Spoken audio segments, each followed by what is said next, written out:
All right, so the second day of graphing linear equations. Now, today we're going to be looking at the same type of equations that we were doing the other day, and we're going to keep using our formula y is equals to mx plus b, where m represents the slope. If you remember that, the slope where we look at the delta y, the change in y over delta x, the change in x, and then the b represents our y-intercept. Okay, that's what we will be doing. We will also look at two other type of lines, and that involves horizontal and vertical lines. Okay, but let's start with example number one. And here in example one, we have y is equal to 3x.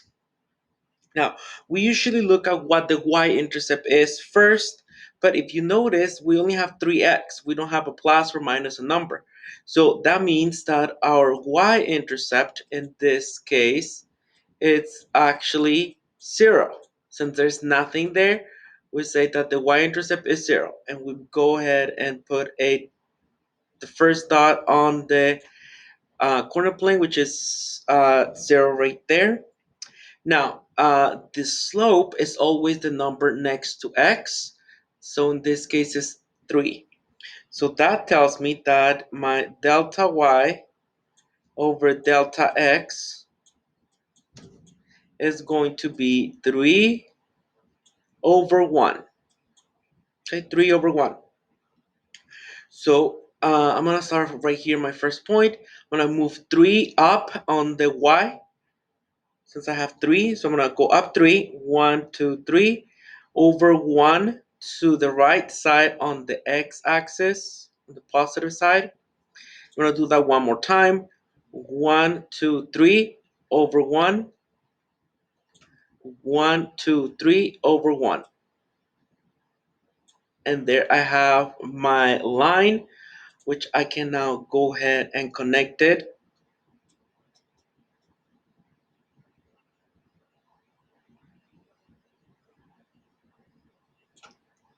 There we go. Making sure that I include the little arrow thing to indicate that it is going, that it keeps going. Okay, and that's it as far as my first problem. And on example number 2, now we have y is equal to 2 over 5x. Again, just like with the other one, there's no plus or minus here. So to indicate to me that I have a y-intercept, so I'm going to say the y-intercept on this problem is, again, 0. Okay? Now, the slope is always the number next to x. So would be 2 over 3, 2 over 5 in this case.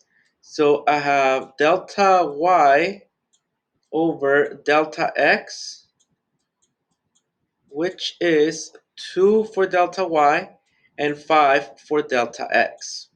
So the change in x is 5, and the change in y is 2.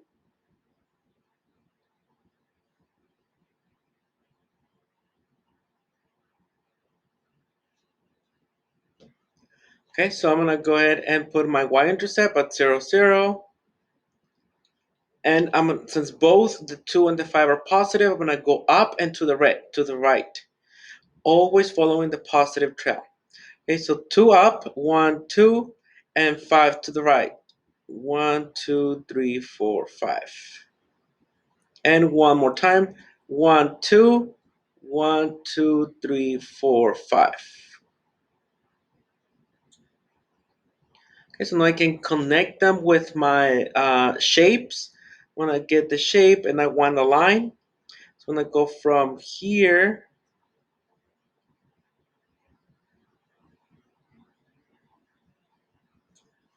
And there we go. Okay, so now I'm just gonna connect, add my arrow to indicate that my line keeps on going. Okay, example number 3. I have y is equals to 5.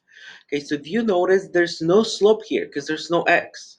The only variable that I have going on here is y. And the 5 on this case would be my y-intercept. Okay, so y equals 5. I'm going to go up here to 5 and I'll put my dot there. And since I don't have a slope, I have nothing in here. All I'm going to do is put a line going through y equals 5. So we go to my shapes, get the line tool, and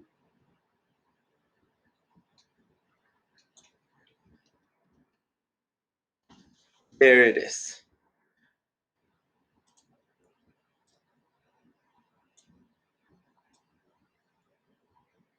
Okay, my line y equals 5. When you have y equals a number, it will always be a horizontal line. It's like a line laying down. Okay, now let's go to example number 4. And in example 4, I have x is equals to negative 3. So again, here it's a little bit different because I have x is equals to the number now. I don't have y. So to graph equations that look like this, what I need to do is just put my initial dot and where whatever you see x equals negative 3. So this is the x-axis and x equals negative 3 is at this point. Okay, and my line will be going through that point. So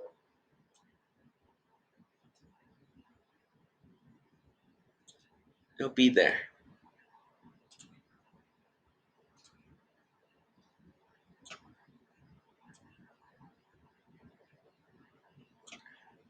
Okay, again, every time you see an equation that starts y with just a number, it will be a horizontal line like this one. So if I had y is equals to negative 7, then I'd have a line going through this point right here. Will be with negative 7, my line would be this one right here.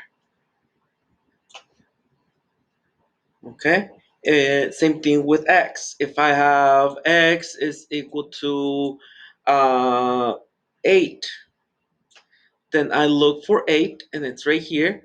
So that tells me that my line would go through x equals 8 at this point.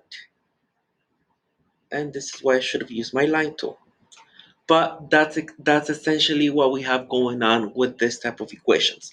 X equals a number is a vertical line, y equals a number is a horizontal line.